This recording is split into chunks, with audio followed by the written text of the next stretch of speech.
Alright, we're finished with the Classic series, but before we wrap this month up, we still have 2 games to look at. First up is Sonic Spinball.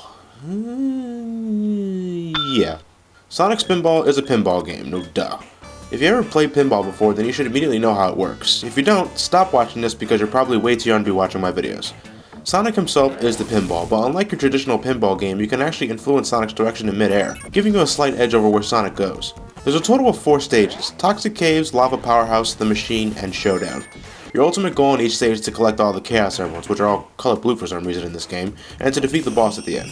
You'll spend most of your time at the mercy of the pinball gimmicks, but there are times where you can actually control Sonic like you would in a traditional Sonic game, only it controls like ass.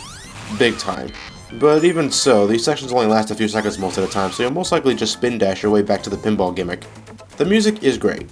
Well, most of it. I'm not too big of a fan of Showdown's music piece, and the Options music just rapes my ears.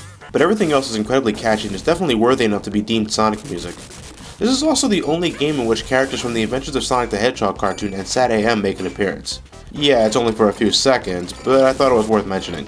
There's not much else I can say about this game because it's pinball and there's only so much I can talk about it. Personally, I'm not too big of a fan of pinball in general. In fact, the only reason I have this game is because it's Sonic and I needed to complete my Genesis collection. It's certainly not a terrible game, but it can be brutally difficult at times. Let me repeat that. The Showdown, the final level of the game, is brutally difficult. The first 3 levels are nothing.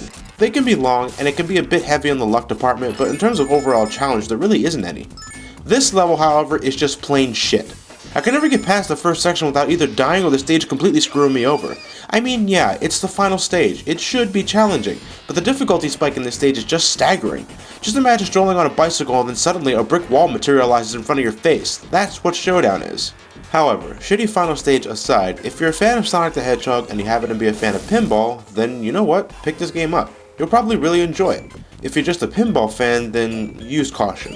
If you're not a fan of either of those things, then it's probably best for you to just stay away. It's certainly not the game you want to play to get an first impression of the series. Go ride the roller coaster instead. Oh, and I know someone's going to ask me this, but yes, I am aware of the Game Gear version, but I never played it and I hear it plays like shit anyway. So I'm probably not going to even waste my time. Maybe later. I'll give it a 7 out of 10. It's pinball, but with great music.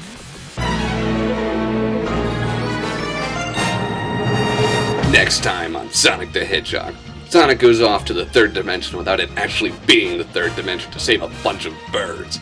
That's right, not platforming or speed, saving birds. Oh, how have the mighty have fallen. Next time, Sonic 3D Blast.